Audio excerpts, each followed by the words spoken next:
तो देखते हैं यहाँ पे क्वेश्चन नंबर 7 में क्या पूछा गया है। 8000 kilogram engine pools a train of 5 wagons. तो वैगन्स यहाँ पे जो ट्रेन के पीछे डब्बे लगे रहते हैं उनको बोला जाता है।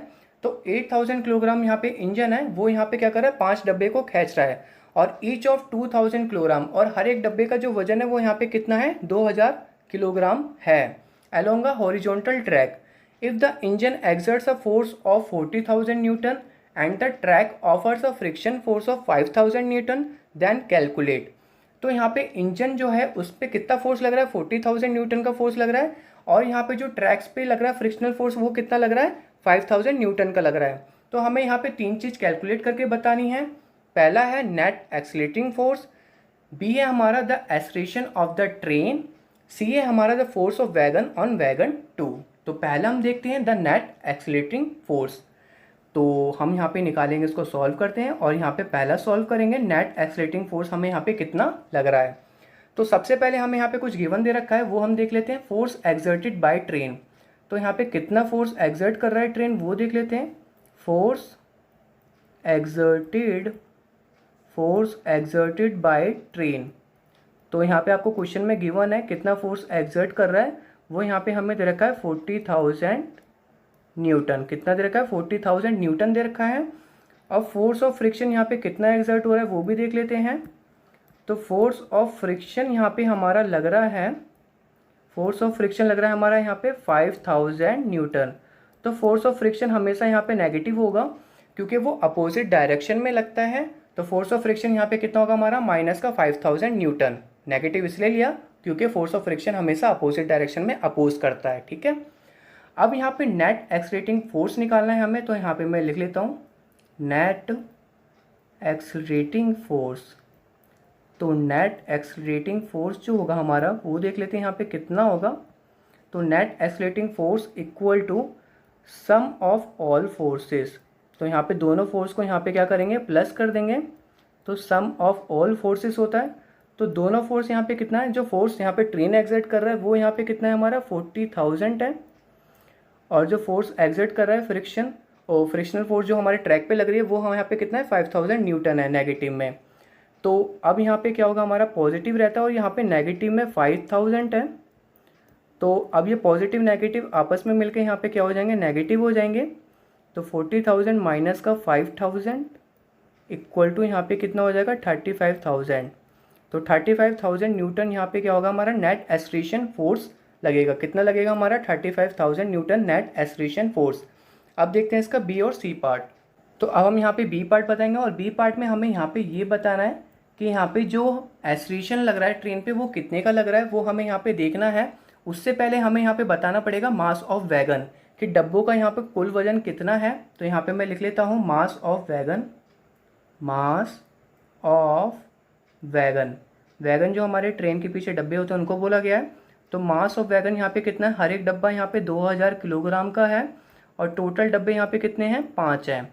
तो यहाँ पर जो टोटल डब्बों का वजन हो जाएगा यहाँ पे कितना हो जाएगा, 10,000 किलोग्राम हो जाएगा। 5 हमारे डब्बे हैं और हर एक डब्बे का वजन यहाँ पे कितना है, 2000 किलोग्राम है।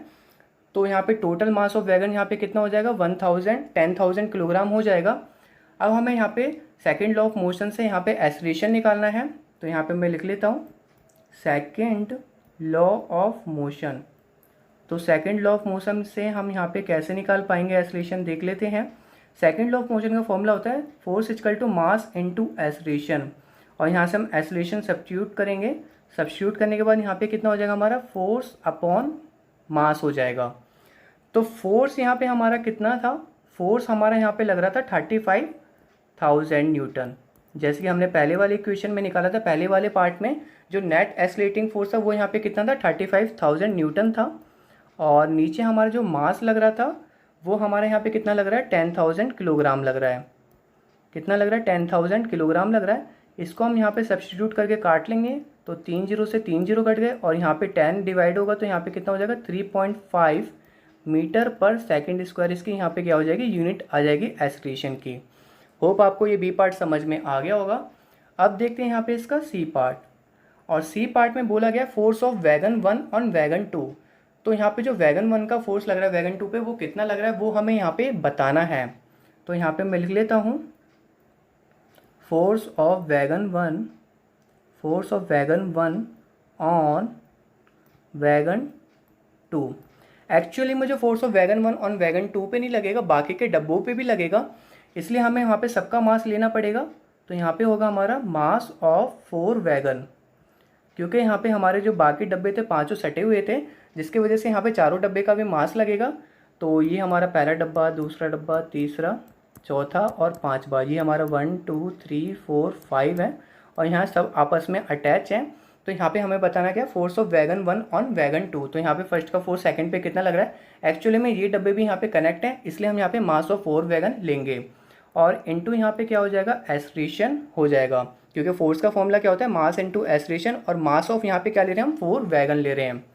तो मास ऑफ 4 वैगन एक्चुअली में यहाँ पे कितने हो जाएंगे, 2000 का हमारा एक वैगन था, तो 2000 इंटू 4 यहाँ पे कितना हो जाएंगे, 8000 किलोग्राम हो जाएंगे।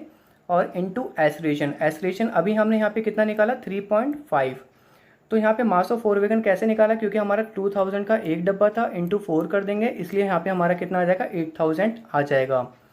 इसको यहाँ पे मल्टीप्लाई करेंगे 3.5 को 8 से, तो 3.5 को यहाँ पे 8 से कर लेते हैं, कितना होता है, ये हमारा 5 है। तो 8 5 या 40 का 0, 4 कैरी गया, और 8 3 जा यहाँ पे कितना हो जाएगा, 24, और 4 28, तो यहाँ पे आ जाएगा 28, और यहाँ पे 3 0 और आ जाएंगे, तो यहाँ पे हो गया हमारे 28,000 न्यूटन हो जाएगा। कितना हो जाएगा, 28,000 न्यूटन। तो force of wagon one on wagon two कितना लग रहा है हमारा, 28,000 न्यूटन लग रहा है। होप आपको ये क्वेश्चन समझ में आ गया होगा। अब देखते हैं यहाँ पे नेक्स्ट क्वेश्चन।